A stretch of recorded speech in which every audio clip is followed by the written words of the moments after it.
Hello everyone, welcome to my class. आज हम disconnection approach में आगे टेक्निकल टर्म्स के बारे में हमने पढ़ा और आज हम उसके एक्सप्लेनेशन को पढ़ेंगे। एक्सप्लेनेशन ऑफ पहला disconnection and FGI that is functional group inter conversion की सभी क्रिया के अंदर सिंथेसिस ऑफ एरोमेटिक कंपाउंड के अंतर्गत। ठीक है, बता चुके हैं हम कि disconnections are the reverse of synthetic steps or reactions and we disconnect only when we have a reliable reaction in mind। जब हमारे पास में कोई अभिक्रिया दिमाग में है तभी हम उस बॉन्ड को ब्रेक कर सकते हैं उस मॉलिक्यूल के अंदर और डिस्कनेक्शन कर सकते हैं।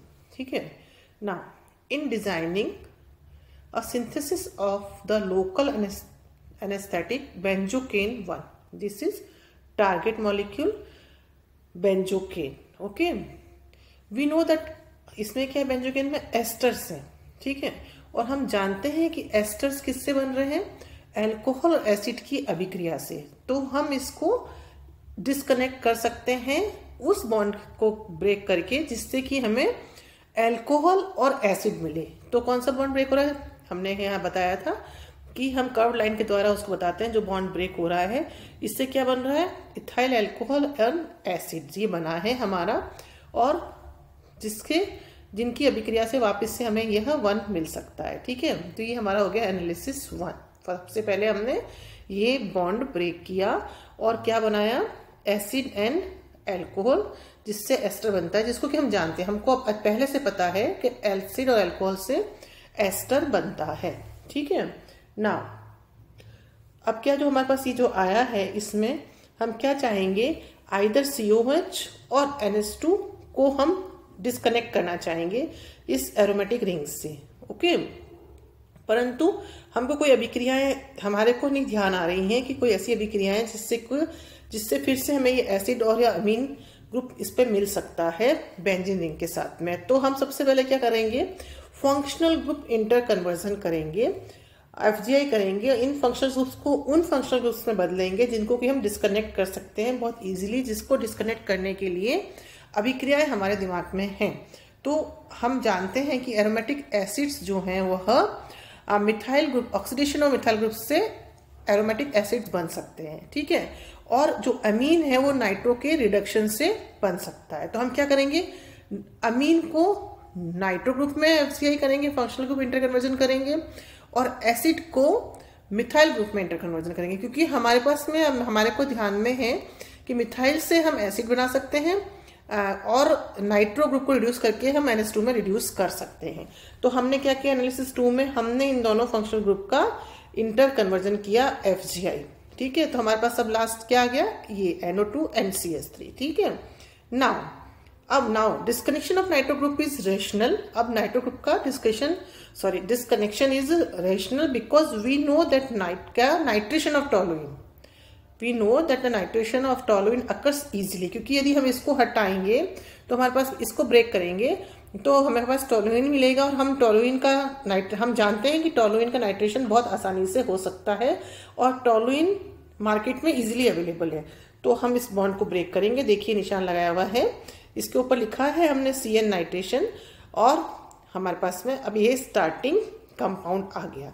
ये अब हमारा एनालिसिस पूरा हो गया, मतलब हमें वह पदार्थ मिल गया जो मार्केट में अवेलेबल है, और अभिक्रियाएं भी हमें मिल गई कि जिसको हम अब रिवर्स करके लिख सकते हैं एज अ सिंथेसिस, और रिएजेंट्स की जहां आवश्यकता है वहां हम उसको ऐड कर सकते हैं।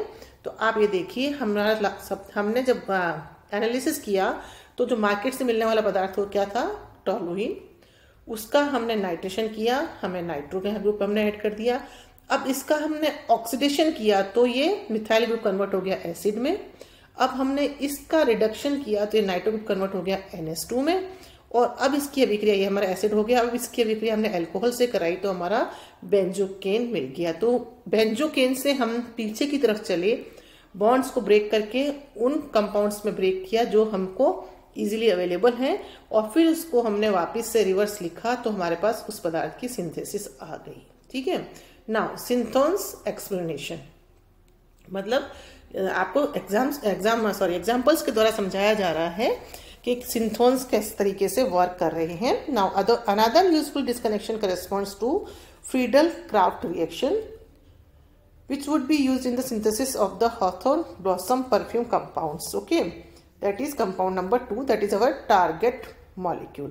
The synthesis is one step from an available ether. ये हमारा ether है, ठीक है, इसको हमने यहाँ से ब्रेक किया और ये हमारे स्टार्टिंग कंपाउंड्स हुए जिनको हमने, ये हमारा एनालिसिस हो गया, तो वन स्टेप सिंथेसिस इसकी हो गई सिंपली, और ये हमारी फ्रीडल-क्राफ्ट रिएक्शन से हमको टारगेट मॉलिक्यूल मिल गया।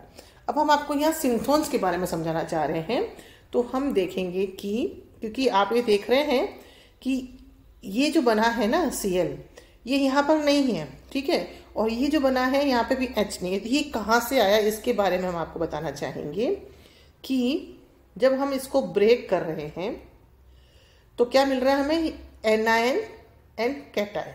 ओके, यहाँ से हमने ब्रेक किया, ये एनायन और ये कैटायन। ओके, अब the fragments 3 and 4, the fragments 3 and 4 are सिंथोन्स।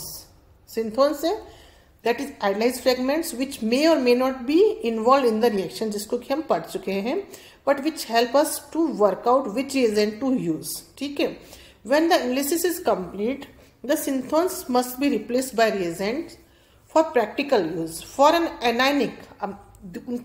उनको कन्वर्ट करना चाहिए रिएजेंट्स में, हो सकते हैं ये हम कह रहे हैं, बट किस तरीके से किया जा सकता है एक जनरलाइज चीज हम बताना चाहेंगे कि for an anionic synthon, for an anionic synthon, जब भी सिंथोन एनायनिक है, the reagent is often the corresponding hydrocarbon. जो हमने लिया, जो हमने आपको बताया कि H लगा हुआ था, जो कि डिस्कनेक्शन से नहीं आ रहा है, बट तो सिंथोन का सिंथेटिक इक्विवेलेंट है वो रिएजेंट, जो कि एक हाइड्रोकार्बन है।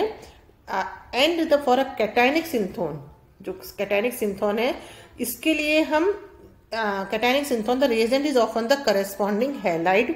तो कैटायनिक सिंथोन का सिंथेटिक इक्विवेलेंट और जनरली क्या होता है, हैलाइड होता है। तो हमने आपको इससे पहले बताया ये चीज कि ये देखें आप कि this is hydrocarbon and this is halide, जिनकी अभिक्रिया से हमें टारगेट मॉलिक्यूल जो 2 है, ये वाला टारगेट मॉलिक्यूल हमें बेंजोकेन मिल जाता है। That's all for today, thank you so much.